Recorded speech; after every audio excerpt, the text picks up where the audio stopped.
I said, I want to know how you treat your worst enemy.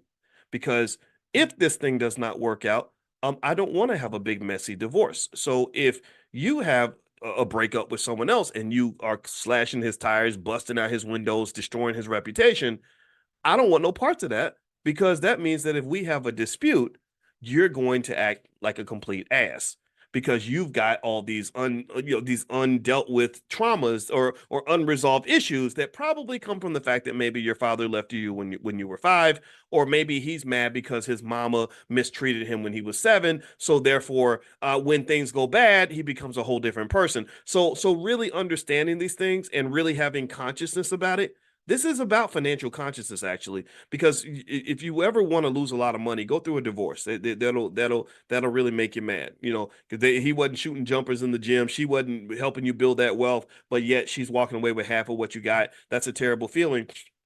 So a consciousness exercise, really, remember I told you consciousness is when you're leveling up, where you're going to higher dimensions. So you're not just looking at what is. See, a lot of times we make romantic decisions based on what is. I love you right now. You're good to me right now.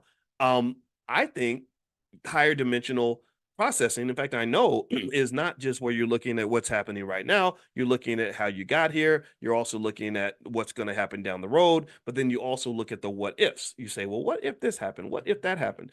And what people don't even think about at all is when they form a partnership with another person, whether it's business or romantic partnerships, they don't think about, like, what happens if this doesn't work out? How do we make sure that if we decide to not complete this marriage, can we make it a peaceful resolution? That's why things like prenups are okay. I think prenups are fine because all a prenup is really doing is it's not saying I plan to get a divorce. It's saying if this happens, given that we know that we're going to be pissed at each other, given that we know we're not going to love each other then as much as we love each other now, like we're accepting that, we're gonna go ahead and put something in place right now that will protect us from ourselves and from each other so that we don't end up looking like a couple of damn fools fighting in court and trying to ruin each other's lives. Right? That to me is an aspect of not just financial consciousness, but also emotional and financial maturity.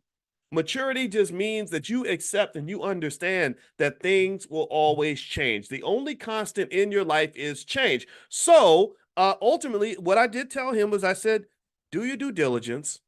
If you pick somebody that values men, right? That values the father, right? If you're gonna have kids with a woman, make sure that she understands how important your role is. Because unfortunately, we trained a lot of our young women to believe men don't matter. That it's okay for the child to not have their dad in their life, and that's not healthy, in my opinion. I said, understand, maybe you find somebody who's also got something going on where she doesn't want you to take what she's got. You don't want her to take what you got, so you do a prenup or whatever, just whatever works for you. But think about it, just really process it, think about it, take your time, and really watch people in a multitude of scenarios. Like again, I want to know, how do you treat your worst enemy? Because if you treat your worst enemy badly, and then we get a divorce and I become your worst enemy, that means you're going to probably do the same thing to me.